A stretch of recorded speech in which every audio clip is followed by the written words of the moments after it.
The repercussions from the Boston Marathon bombings will be personal and political. Questions need to be answered. For more on this, we're joined now by Danny Diefenbaugh, a former FBI agent focused on violent crimes, terrorists, and bombing investigations. Danny joins us from Dallas, Texas. Good morning, Danny. Good morning. There's a couple of questions about procedure I'm hoping you can answer for us. Based on what we heard last night from some reports, the suspect captured, Tsarnaev, was not Mirandized. Is there any reason why that would be the case? The only reason for Miranda laws within the United States is advising someone that they have the right to remain silent, that anything they say can be used against them in a court of law.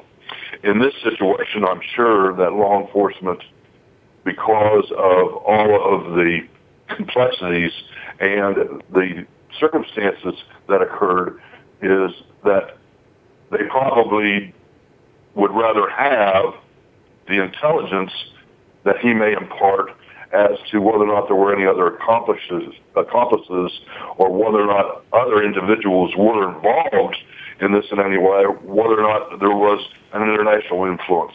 So that is more important, quite frankly, at this point in time, because anything that he says, whether it's used against him or not, I think that the evidence is sufficient to prosecute this individual and bring him to justice.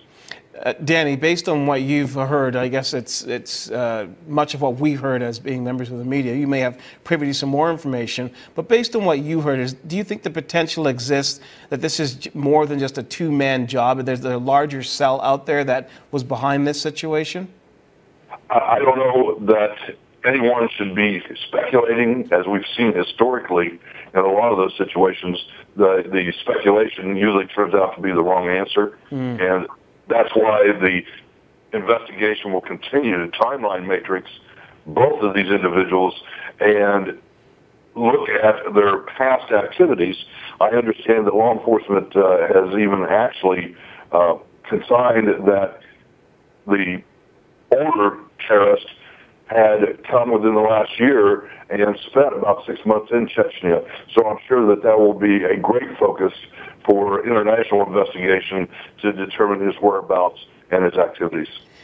Danny, let's take a look back at what happened at the Boston Marathon with those bombs. It's been documented that they were a certain type of bomb, very much similar to what was used in Spokane about 2 or 3 years ago at the Martin Luther King March there. Does that indicate that, one, that these people, these two suspects, were aligned with other groups that are potentially using the same types of methods to create terrorism, or two, that the availability of this stuff in the online world is creating terrorists in every corner? Again, I think you're going to have to be very careful because you do not have an answer for all the bomb components and blasting accessories, particularly what is unique about most improvised explosive devices is the fusing system, not necessarily always the container. The pressure cooker has been used here in the United States before. The attempt at Times Square during the New Year's holiday of 2010, a pressure cooker was used.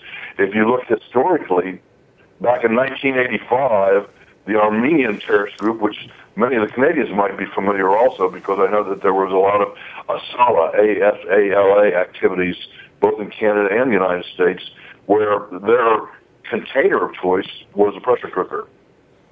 When you see a situation like what took place in Boston, and the aftermath that takes place now is I guess the discovery phase of why this took place.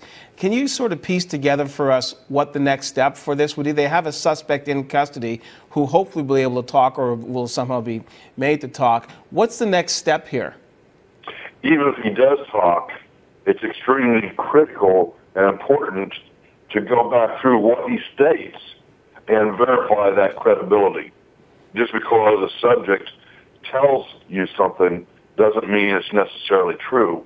So the complexity of the investigation now will have an additional turn from whatever this individual or terrorist talks about is you're verifying those facts. Danny, who has jurisdiction in this? Is this a federal case or is this a multi-jurisdictional situation?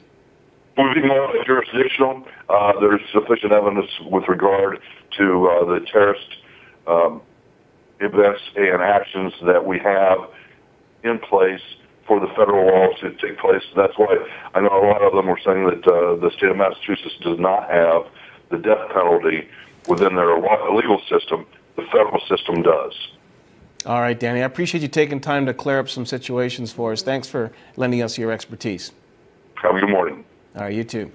That was Danny Diefenbone. He joined us from Dallas, Texas.